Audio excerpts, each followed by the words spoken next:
I said Islam is concerned with more than yourself. Remember that? Islam by definition is concerned with more than yourself. If you say irka'u wasjudu wa'budu rabbakum, that's yourself. Make ruku', make sujood, be in a state of ibadah. But when he says waf'alul khair, do good, good helps who? Others. Now if you really want to be successful, then you have to help others. You have to do good for others. لَعَلَّكُمْ تُفْلِحُونَ, so you can be successful. But even if you do good for others, it's not for them, it's for who? Yourself. So our voluntary contributions in whatever way, shape or form are actually efforts to help our own selves. Don't ever, should I dare look back at a masjid that I gave time to, a program, a convention I helped put together, a check I wrote to the school or whatever, and say I helped them. I only help myself. And the moment I say I help them, it doesn't count for me anymore. I cannot go to Allah and say, Ya Allah, where's the money I gave? Allah will say, you already said it, you helped them. You didn't say you helped yourself. You can't have it both ways. Allah only takes one intention. So if you're going to give, whether you give time, whether you give money, whether you give effort, whether you give suggestions, if you're going to give, you better only expect returns from Allah. You expect anything from anyone else, Allah doesn't like to share intentions.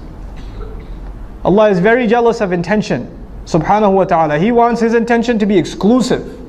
You try to put anybody else, yourself, some other agenda in that intention, is gone. It doesn't count for anything. So you know how sometimes in Islamic organizations, especially because so many of our organizations are donation dependent.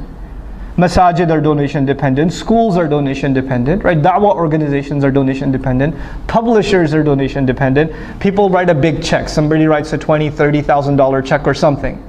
And then all of a sudden shaitan comes to them first of all and says, Mabruk.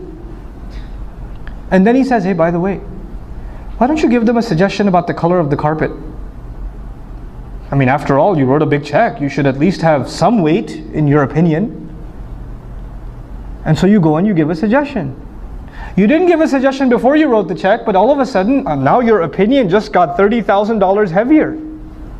So you want to give an opinion. And you're expecting that your opinion will be taken a lot more seriously. Now why? Because you gave some money. Then your intention for giving the money was not Allah anymore. It was just to get your opinion to weigh a little more. That's all you will get out of that sadaqah. That's all you'll get. Is it worth it? Think about that. Just think about that. Before you ruin the sadaqat you give. In any cause. Wallahi, in any cause. Don't tie your contributions to expectations. If you want to have expectations, have them with Allah. Personally, when I ever write a sadaqah check, I just to remind myself, I just write a little word on top. Ma naqasa malum min sadaqatin. Mal never goes down by giving sadaqah. I remind myself who am I giving sadaqah to and which I'm actually depositing in my akhirah account. So I remind myself the withdrawal is going to happen after I go in the dirt. So I don't expect any withdrawals yet. You try to withdraw now, you won't get anything there. I want to make sure I get that across to all of you, inshallah ta'ala.